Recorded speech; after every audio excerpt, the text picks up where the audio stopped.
Et la deuxième, je sais pas comment on fait. Ok. J'ai sauté d'un avion tout seul.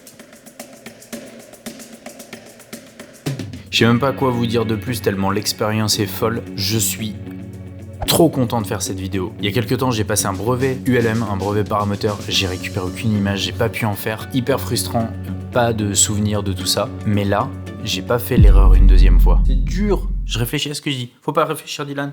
Tu y vas. Il y a quelques temps, je me suis offert un tandem et ça a été une espèce de révélation. J'ai sauté de l'avion et j'ai fait waouh, c'est quoi ce truc de fou?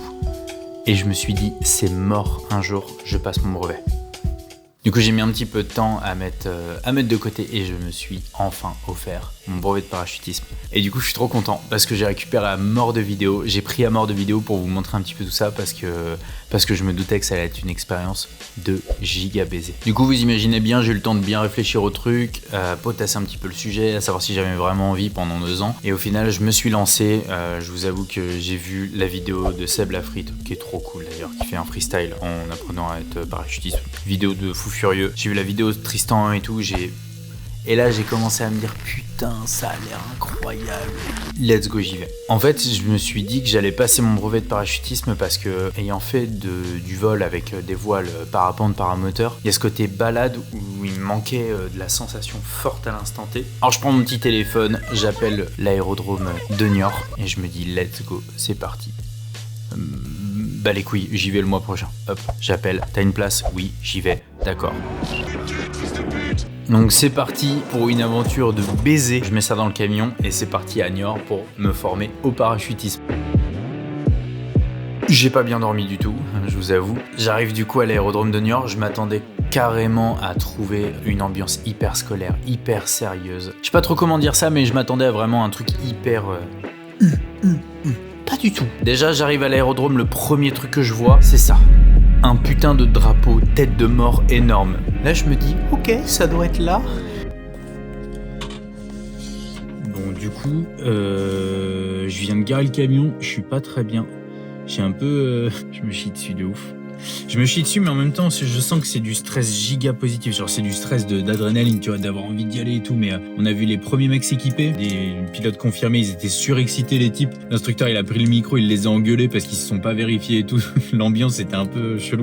Ça a l'air chaud sa mère. Ils sont tous montés dans l'avion, c'est trop stylé. Je suis tombé vraiment dans un aérodrome où tout le monde se connaît. Dès 8h du mat, il y a de la musique et surtout, il y a beaucoup de gens. Sur le coup, je me dis putain, ça fait du bien. En fait, il y a tellement de gens que ça normalise un petit peu le fait de sauter d'un avion, parce qu'il faut pas oublier que c'est ça le but. Ça, ils sont tous full détente et ça fait du bien quand t'es full stressé. Bon, je viens d'arriver à l'aérodrome.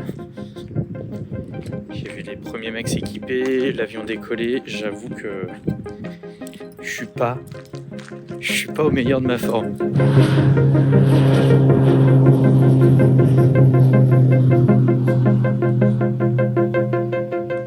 On se pose, on regarde les gens avec qui je vais passer ma formation, les autres tarés qui sont avec moi, je regarde l'aérodrome et mine de rien, hyper impressionnant parce que t'arrives, l'avion il est en train de tourner, il y a des gens qui montent dedans et vraiment t'es plongé dans le bain tout de suite. Aïe aïe aïe. Et alors, de ce que j'ai compris, il y a un brevet pour pouvoir avoir une caméra sur le casque. Je vais pouvoir récupérer les vidéos uniquement du moniteur qui me filme. Et je pense qu'en vrai, c'est pas plus mal. Par contre, à la suite de ça, il faudra que j'attende longtemps avant de pouvoir me filmer. Alors c'est pas grave du tout. Au contraire, je pense qu'il y a des vraies raisons pour ce genre de bail. Mais moi, on m'avait annoncé une première journée full théorie où on ne devait pas du tout voler. Donc on nous disait d'apprendre tout ce qui va être les sorties, potentiellement pliage voile. Et le mec nous a dit ouais non, on va faire 5 heures de théorie, il n'y a pas plus. Je pense que vous allez voler dès ce soir. Frérot, j'étais pas prêt moi. Psychologiquement, je m'étais préparé à voler demain, pas ce soir.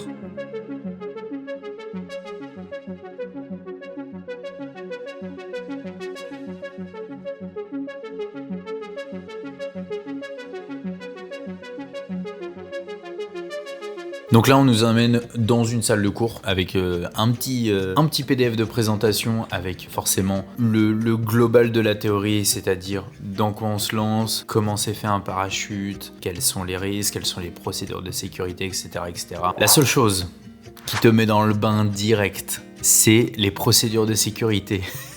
Mets-toi à ma place, t'arrives dans une école, le premier truc qu'on te dit c'est « Alors, si ça se passe mal, faut faire ça ». En fait, c'est un truc qui est hyper impressionnant, les procédures de sécurité, mais en même temps, ça te rassure de fou parce que tu commences à prendre conscience comment fonctionnent les parachutes, les sauts, etc. Et tu te rends compte qu'en fait, tu as toujours des solutions. C'est que c'est juste un truc qu'il faut apprendre par cœur. C'est apprendre à réagir sur l'instant T pour éviter les dingueries. Là, c'est typiquement, si t'es dans la merde, apprendre à détacher son parachute, retourner en chute libre et sortir la voile de sécurité. Donc on t'explique le concept. Bonjour, vous êtes à l'école, on va vous apprendre à sauter d'un avion. Attention, ça peut se passer mal. Si ça se passe mal, faut faire quoi? Lâcher votre parachute et en sortir un autre. Ouais, non, j'étais pas très bien. Et à la fin de la journée de cours, après avoir vu tout ce qu'il y avait à voir en termes de théorie, on va voir si on peut faire le premier saut. Ah oui, le premier jour? Vous êtes sûr?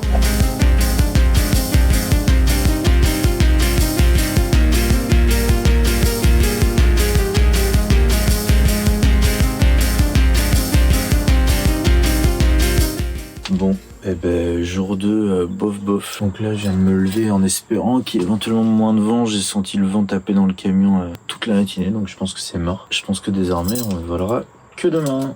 La nuit, bizarrement, j'ai bien dormi, mais je me suis réveillé dans un froid de chien. Si mère le réveil, j'arrive au sanitaire, j'arrive devant la porte, je fais putain, il me manque un truc. Je fais juste un aller-retour, je reviens, les 2 sanitaires sont pris, je fais flemme. Bon, mais je vais me brosser les dents. Je me brosse les dents et là, je me fais... Mon shampoing s'est complètement ouvert dans le vanitier que j'avais pas vu en me brossant les dents. C'est pas le meilleur matin. Deuxième jour, potentiel premier vol à voir s'il y a pas trop de vent. Et j'ai mangé du shampoing. Allez, let's go.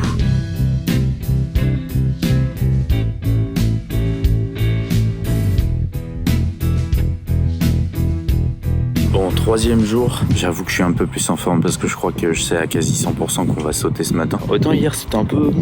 Là je commence à rentrer dans le stress. Alors je suis clairement le premier est arrivé, peut-être un petit peu trop impatient le bonhomme, mais en même temps on attend ça depuis 3 jours et on va s'équiper. Petit rappel des signes de sécurité et on verra ce qui se passe.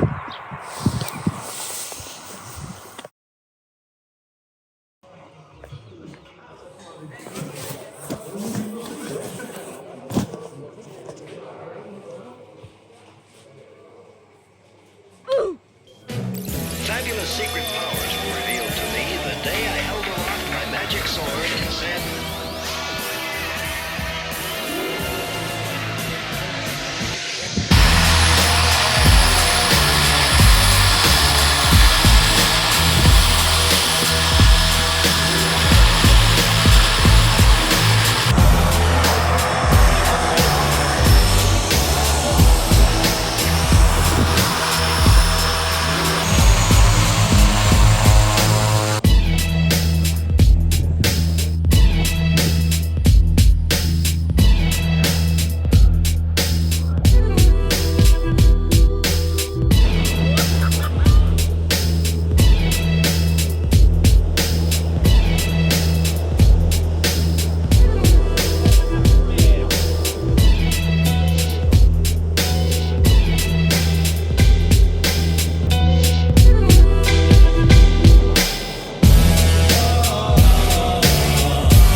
Du coup, ça y est, fin de la première journée. Premier vol, premier atterrissage, première chute libre. Depuis tout à l'heure, j'ai du mal à redescendre. C'est hyper intense. C'est une sensation de liberté, mais que j'ai jamais ressenti auparavant. J'étais tellement heureux.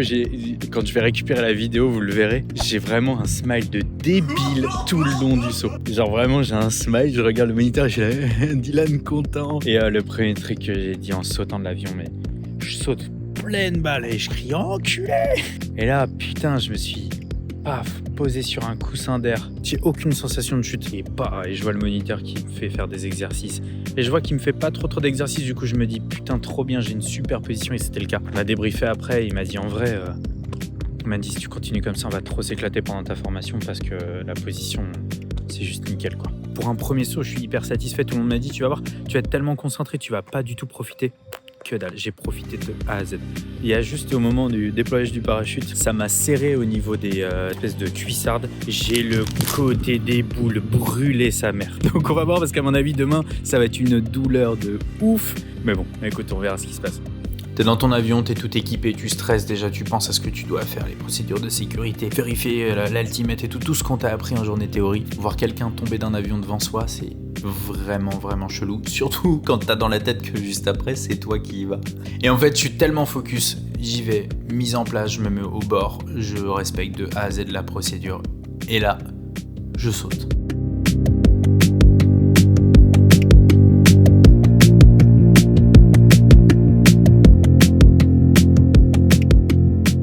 Par une sacrée gueule de con. Franchement, tout se passe bien, les signes sont nickel, je suis hyper stable, mes moniteurs sont super contents, je déploie la voile et tout se passe bien. Premier saut, réussi, tout est nickel.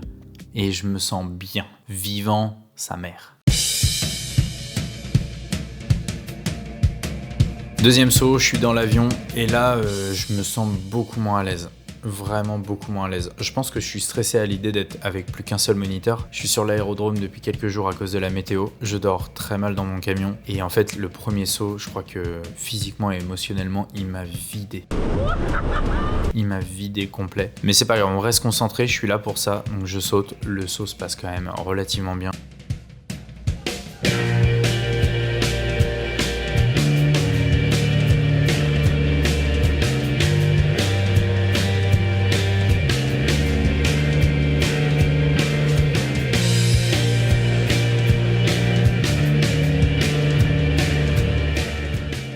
On va voir demain, on a fait un briefing, on va bosser les déplacements. Donc vraiment, c'est pendant la chute, venir faire un poids le long de l'air pour venir tourner et en fait devenir mobile en l'air. Ça va être une dinguerie. En fait, j'atterris depuis 2 heures, je reviens pas, quoi. Par contre, ça m'a bouffé une énergie. Je suis allé voir mon moniteur et je dis en toute honnêteté, je vais pas sauter une 3e fois. C'est les premiers à dire si tu le sens pas, si tu te sens fatigué, frérot, saute pas. J'ai atterri, j'avais envie de chialer, quoi. J'avais envie de chialer de bonheur. Truc de ouf. C'est pas que j'apprécie pas le saut, mais je suis trop dans ma bulle et je trace droit ma route. Dylan, va aider les autres à pousser l'avion pour le ramener. J'ai fait, d'accord, j'avais enlevé mes chaussures. J'ai jamais vu une pelouse avec autant de chardon. Je poussais, j'étais là. Aïe. Allez, dodo, on verra comment ça se passe demain. Lendemain matin, jour du 3e saut, je suis bien reposé, on est le matin, je suis bien frais, on y va. Salut bot. Donc là j'ai des nouveaux exercices. Clairement mon moniteur m'a dit je vais te lâcher un petit peu plus pour voir si t'es un petit peu stable, pour voir un petit peu comment ça se passe. Vraiment pour me jauger et commencer à me doser parce que mine de rien ça fait 3 sauts sur 7, on est quasiment à la moitié de la formation. Et du coup on monte dans l'avion dès le matin. Dans l'avion se trouve avec moi un des gars les plus chill que j'ai jamais vu de ma vie. Mais le gars fait clairement partie de l'équipe nationale allemande, je vous laisse imaginer son niveau. Moi je suis en full stress, c'est que mon 3e saut de toute ma vie. J'ai dormi mais pas de ouf non plus. Et le mec est devant moi. Le gars il est claqué parce qu'il a fait soirée hier. Il ouvre la porte, il la tient comme ça, avec 2 doigts. Le type s'est endormi le long de la porte un peu ouverte de l'avion. On a une super vue, il y a des mecs qui partent carrément en boule. Donc là c'est comme les premiers sauts, je me mets en place. Je regarde mon moniteur, il me dit d'y aller. J'y vais.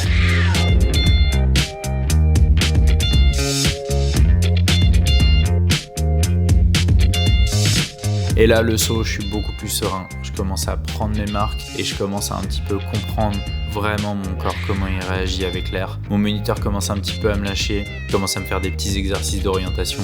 Clairement, tout se passe bien, il me lâche, je suis stable. Et ça a été le saut qui va concrétiser le OK Dylan. On va passer un petit peu à l'étape supérieure.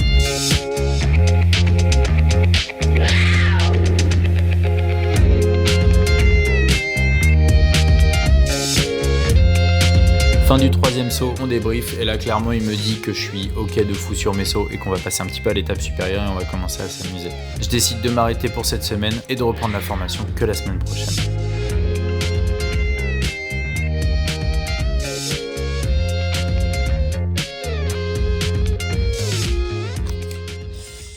Bon allez, sous ce magnifique soleil. Fin du premier séjour pour ma PAC. Là, j'ai donné absolument toute l'énergie que j'avais, donc j'en ai parlé à mon moniteur a dit non, on ne saute plus quand on n'est pas sûr. S'il y a un doute, il n'y a pas de doute, ça ne saute pas. J'ai pas fait forcément beaucoup de sauts, mais j'ai beaucoup appris de finir sur un très bon saut parce que mon dernier saut a été top. Parce que le week-end prochain, je fais potentiellement sortie boule ou sortie sur le dos. Et je pense que sortir d'un avion sur le dos, ça doit être hyper impressionnant. En tout cas, on verra. Je suis trop content. Je suis aussi content que je suis claqué. Ouah, rentrer à la maison. Allez, go, à la semaine prochaine. Une semaine est passée, je retourne à l'aérodrome et là je commence à prendre conscience que c'est la fin de ma formation et que du coup les exercices vont devenir de plus en plus stylés. Je fais un 4e saut, tout se passe genre vraiment giga bien. Je suis trop content de moi. Je commence à vraiment comprendre comment mon corps réagit dans l'air.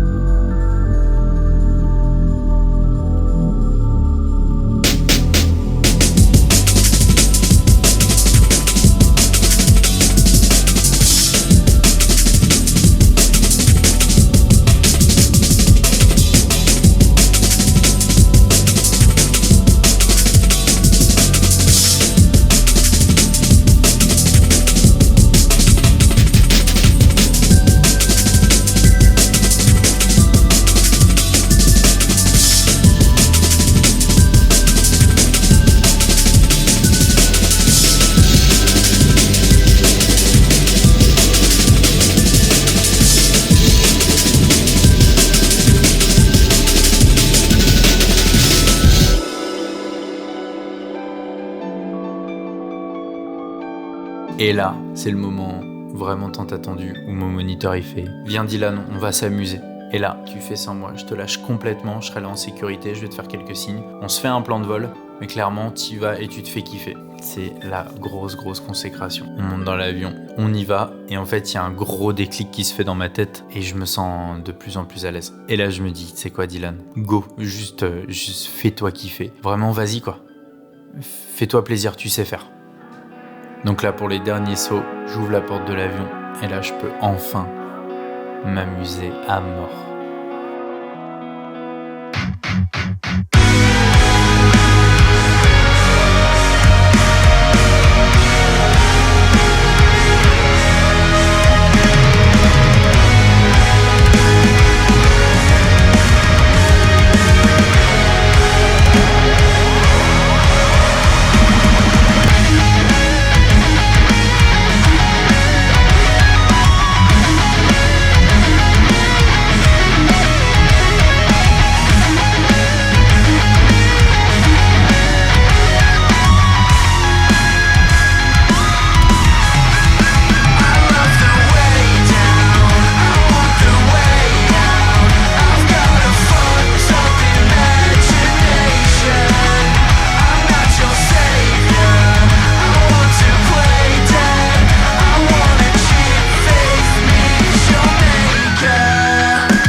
Putain, c'est fait quoi. Ça y est, j'ai terminé mon premier saut solo, sans aucun moniteur, vraiment juste j'ai sauté de l'avion tout seul. Je suis dans un autre monde, complet. En même temps, je suis fatigué, en même temps, je suis excité, il y a trop d'émotions qui se passent. C'était un truc de fou furieux. Putain, sauter seul, c'est nimp, hein. Surtout que là, je sais pas si vous allez voir, il y a une belle grosse couche de nuages de partout. Oh là là, ce temps. Et en fait, je me trouvais juste au-dessus des nuages, là où il y a une petite éclaircie, j'étais bien au-dessus. Quand tu sautes en haut, du coup, comme t'as pas le rapport au sol, t'es dans un autre monde, mais putain, t'es dans une autre réalité, t'es tout seul, quoi. Autant quand tu sais que tu vas à la porte tout seul. Quand on te dit oui, tu te démerdes. Putain, sa mère. Comment je me suis chié dessus. Mais au final, à partir du moment où j'ai franchi la porte, je me suis mis en boule, j'ai fait plusieurs front flips. Je me suis senti trop bien. Je me suis fait, allez, juste Dylan, kiffe. Kiffe. Oublie un peu le danger, tout ça, kiffe. Et j'ai kiffé sa mère. Après les derniers sauts remplis de giga fun, comme vous pouvez le voir, il y a énormément de différence entre la première fois où j'ai sauté et les derniers sauts que j'ai réalisés. Et là, je commence à vraiment prendre l'ampleur de ce sport de grand malade. Et pourquoi je suis trop content d'être là, quoi. Pourquoi j'ai attendu 2 ans et demi pour économiser, pour pouvoir me payer cette formation. J'avais pris une formation sur 15 sauts, j'en ai fait 7, mais du coup c'est le 7e qui était important pour valider la première partie avant mon brevet A. Et du coup vraiment là je suis trop refait.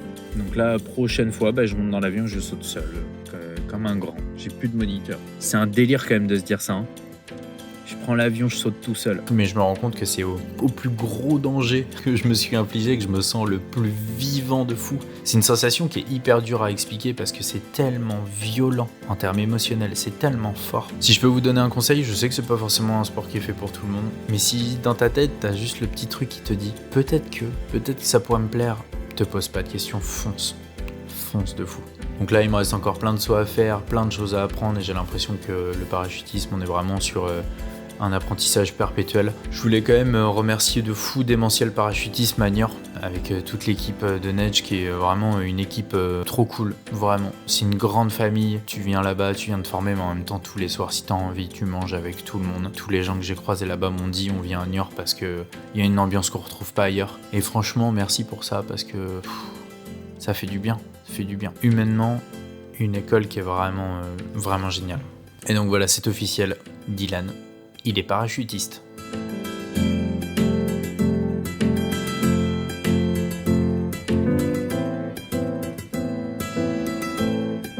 Et puis let's go hein. Affaire à suivre, on verra quand j'aurai pris un petit peu de niveau jusqu'où ça me mène. En tout cas, trop stylé. Bordel. Quel sport de con.